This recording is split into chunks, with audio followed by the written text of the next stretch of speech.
all praises, honor, glory, and worship to Yahweh, Bahashem Yahweh Shai, Bahashem Chakotash, double honors unto the elders and the apostles of Great Millstone.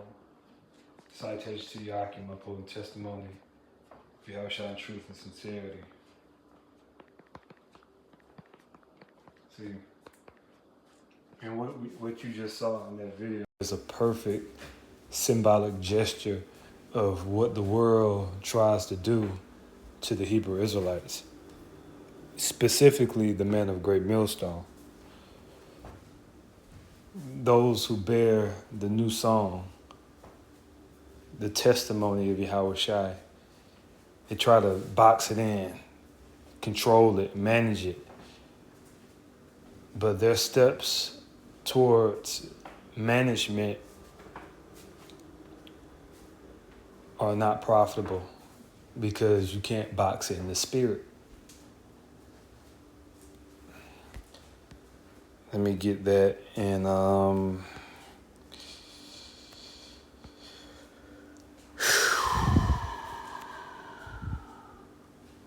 Yep.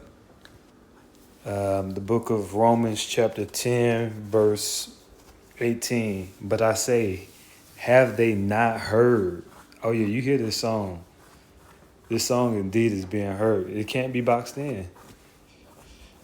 It says, yes, verily, their sound went into all the earth, and their words unto the ends of the world.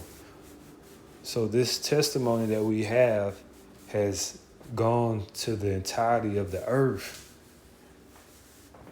This has entered into the ears of kings and noblemen from the four corners of the earth, and it puts them in great fear. Let's get that in the Revelations, the 11th chapter.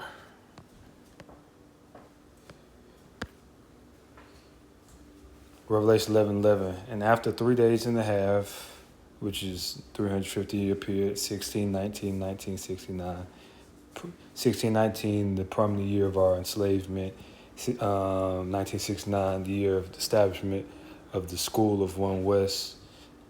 And Abba Bivens, the great prophet that was to come before Yahweh Shai returned, which was Elder Abba Bivens, who he himself was Elijah the prophet, pursuant to the book of Malachi, the first chapter, if I'm not mistaken.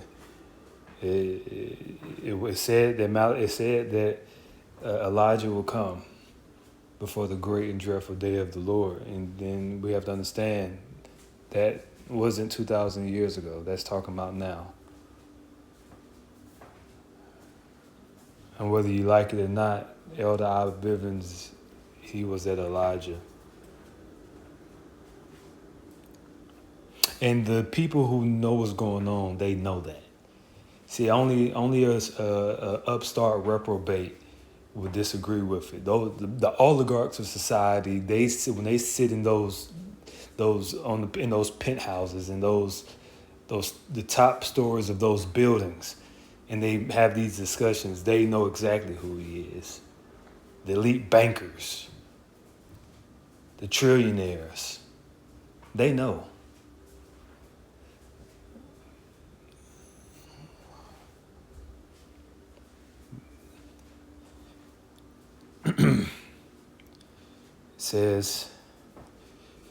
It says the spirit of life from God entered into them, and they stood upon their feet, and great fear fell upon them which saw them. This is the last book of the Bible. This book of Revelation. Yeah, it's a big deal.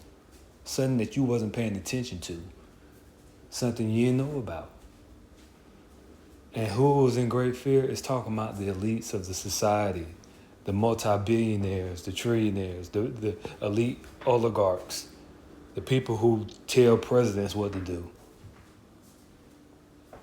the people who control maritime laws and write maritime laws and control trade and commerce, and who have the control over the natural resources of the earth, the powerhouses, the Rothschilds, Vanderbilts, you know, the Beers, these different oligarch families from the 1400s on to now. These people who have slave money, the people who constructed and orchestrated the transatlantic slave trade, these families.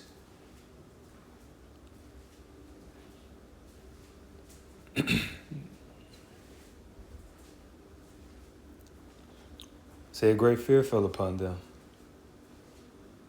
And they try to put us in the corner. They don't want to try to give us any type of airtime on TV. They just ignore it. They just don't even want to talk about us. It's like that elephant in the room. How you gonna try to put a FAMU band in the corner and thinking that's gonna, well, you know what we'll do? We'll put them in the corner. No, you can't. No, it's a band. They have instruments that can allocate sound to the entirety of that stadium. You're going to have to deal with it.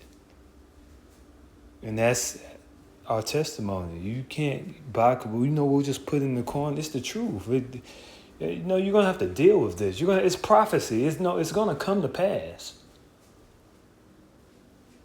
You got to deal with it. You got to face it. And you got to lose to just that.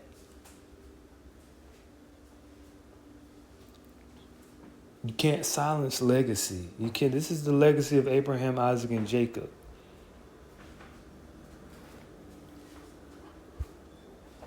This is the prophecies of the Holy Bible we're talking about. You won't silence the Heavenly Father. Let's actually get that real quick. I'm going to end on here. Because the way this truth has reached the different parts of the earth is through the internet. And that's biblical prophecy. Let me see here. That's Psalms. Yep. Psalms 22 and 21. Save me from the lion's mouth. That's talking about the Edomites. They're the lion's mouth. That's why you read about in the book of Daniel, the fourth beast that with iron teeth. As the iron represents the military might of the Roman Empire, which now is NATO and the EU. And their weaponry was primarily composed of iron, which gave them a dominant edge. Even today,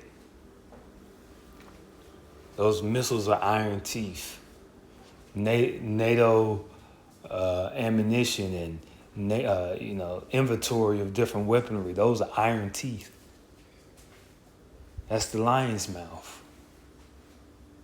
They're predators. But as Solomon said in Ecclesiastes, young man, a live dog is better than a dead lion.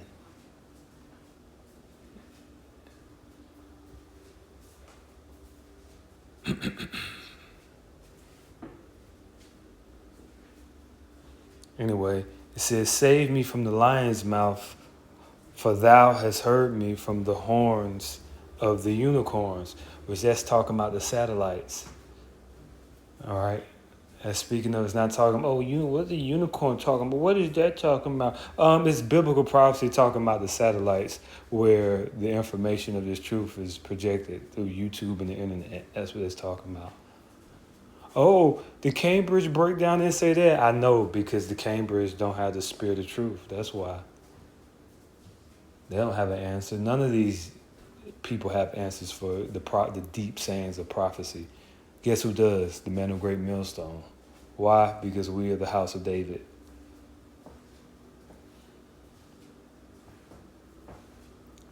So, Lord, willing, this lesson was edifying, giving our praises, honor, glory, and worship unto Yahweh Bashim Shai.